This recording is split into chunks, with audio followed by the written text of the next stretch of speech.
यही तो बात है। एक सौभाग्यवती नारी, विवाहिता नारी, उसका श्रृंगार बता देता है कि वो विवाह हो चुका है उसका, वो सौभाग्यवती।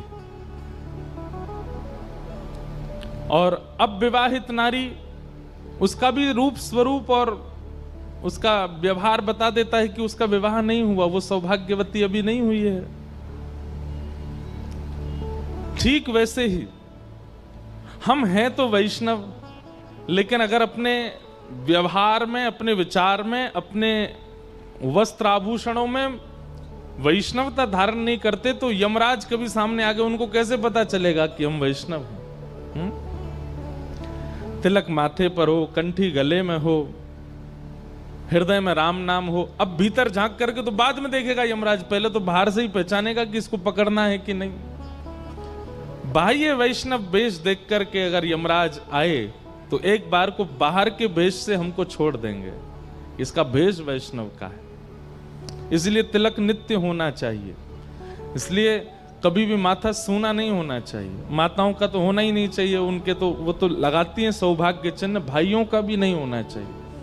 हमारे शास्त्रों में कहा कि बिना तिलक का माथा, सूना माथा अगर किसी का देखते हैं तो आपका पुण्य घटता है।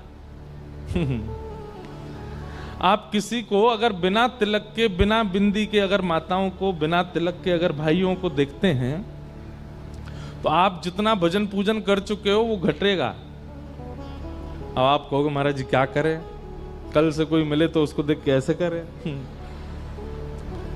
आप तो कुछ नहीं कर सकते, लेकिन उस व्यक्ति को सोचना चाहिए कि मेरा सूना माथा किसी के पुण्य घटा सकता है तो मेरी क्या स्थिति करेगा।